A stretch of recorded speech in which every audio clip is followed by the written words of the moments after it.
ભરૂચમાં એક તરફ વિકાસના કામોનો ધમધમાટ જોવા મળી રહ્યો, કરોડો રૂપિયાના કામોના લોકાર્પણ અને ખાતમુહૂર્ત થઈ રહ્યા છે, તો બીજી તરફ ગંદકીના દ્રશ્યો વિકાસની ચાડી ખાઈ રહ્યા છે।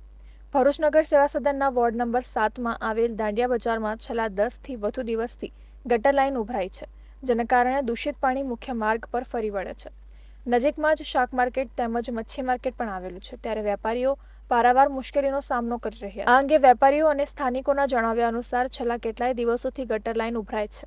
આ અંગે નગર સેવા સદનમાં વારંવાર રજૂઆત કરવા છતાં કોઈ પણ પ્રકારની કામગીરી કરવામાં આવતી નથી, જેના કારણે તેઓના વેપાર અને રોજગારને પણ અસર પહોંચી રહી છે। સાથે દૂષિત પાણી મુખ્ય માર્ગ પર ફરી વળતા રોગચાળો ફાટી નીકળે તેવી પણ દહેશત વ્યક્ત કરવામાં આવી રહી છે। ત્યારે નગર સેવા સદન દ્વારા વહેલામાં વહેલી તકે આ સમસ્યાનું નિરાકરણ લાવવામાં આવે તેવી તેઓ દ્વારા માંગ કરવામાં આવી છે।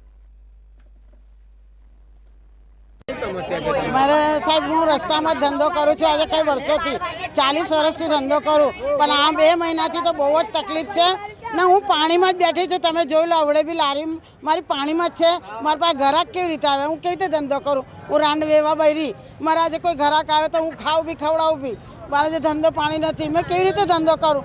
પાણીમાં જ બેઠી છું, તમારે જોવું હોય તો જોઈ લો મારી લારી। અમારે એક બી ગ્રાહક આવતું નહીં અંદર।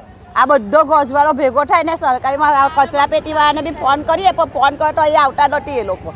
4-5 દિવસે બી આવતા નહીં ભરવા એ લોકો, ને અમારું તો એક બી ગ્રાહક અંદર નહીં આવતું, ને અમારા ગ્રાહક તો એક બી આવતું નહીં અંદર, ને અમારો એક જ દરવાજો છે, બીજો દરવાજો પણ નથી અંદર।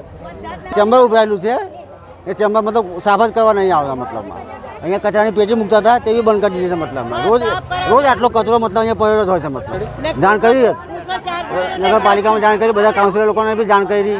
અહીંયા ગાડી પાણી ઉભરાય છે ફૂલ જોરમાં। આજે 15 દિવસ થઈ ગયા એ વાતને। છેક સ્વામિનારાયણવાલાની દુકાનેથી લઈ ને કે અહીંયા ગાડી છેક શાક માર્કેટ લગીને, શાક માર્કેટ ભરાય છે ત્યાં લગીને પાણી આવે છે, ઉભરાય છે પાણી।